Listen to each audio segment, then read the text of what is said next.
Hey guys, today I'm going to tell and show you a little bit about Chivalry Medieval Warfare, which is a first-person slasher set in the medieval era. And it does have a multiplayer focus, so you'll have battles of up to 32 players online.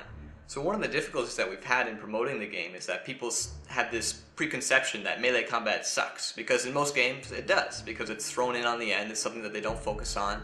And that's really unfortunate, but with Chivalry, we've really made the core focus of the game and all our design efforts towards making melee combat fun.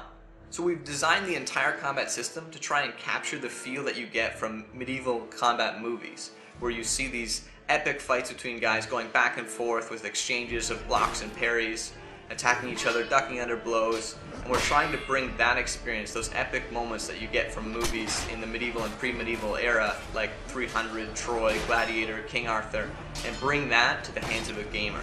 And to do that, we had to do it in a way that it's not pure realism, it's not pure arcade, it's somewhere in between, and all the timings are based on human reaction time, so it's something that's really fast but still has that level of strategic combat to it, so you can make choices that mean something. So one of the difficulties in other games is that you're not really attached to the objectives. You know, you're told to go to point A, you're told to go to point B, you're told to plant a bomb here, but it's really a very small part of the game, and really all you want to do is kill people. In Chivalry, we want to make the objectives the best part of the game, the best part of the levels, so everyone wants to be doing them all the time. And the way we do that is we make the objectives actually tied into dramatic and cinematic events that truly matter, and you see the scale of things that are happening. So a medieval army wouldn't go into a village and, raise a flag to capture it like you do in other games. A medieval army would go into a village and butcher everybody, and they would burn everything. And you get to do that in Chivalry. And that's just one example of how we've made the objectives something that you genuinely want to do and can have a lot of fun doing. Chivalry has a massive arsenal of weapons where you actually get the choice to choose between something that changes your playstyle entirely. So if you have something like a bill hook, which is a really long polearm, you can literally hit people from much farther away than they can hit you with something like a hand axe. But if that guy with that hand axe or that mace gets up close to you, he's going to smash your face in.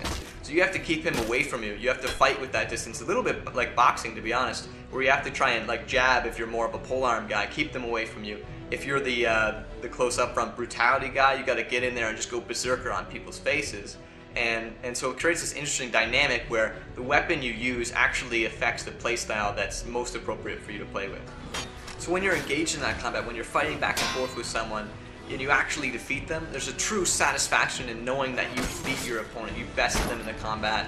And when you lose, when you're on the other side of the coin, you actually lose the battle, instead of being frustrated by being shot from 300 feet away, you actually have this sense of appreciation and respect for that person who defeated you, and it makes you want to go back and make up for those mistakes that you made. So what happens is you have a really skill-based combat system where you have to get to know the timings of your weapon, the reach of your weapon, and become really familiar with it so that you can defeat all kinds of different opponents using all different kinds of weapons and classes. So one of the interesting elements that Chivalry brings that you won't find in other games is that the amount of tension you have in a combat with another person. His sword just narrowly avoids your head, you scratch him across the chest, and when those fights, those epic fights, end with a decapitation or a limb flying off, that's when it's truly rewarding and you feel the glory of a medieval battlefield. So if this sounds like something you'd be interested in, please follow up on our website at chivalrythegame.com. The game will release this fall on Steam, and you can also look for a beta in this summer. If you guys have some cool ideas that you want to share with us on our forums, please do so. We're very active there and we'd love to hear what you have to say.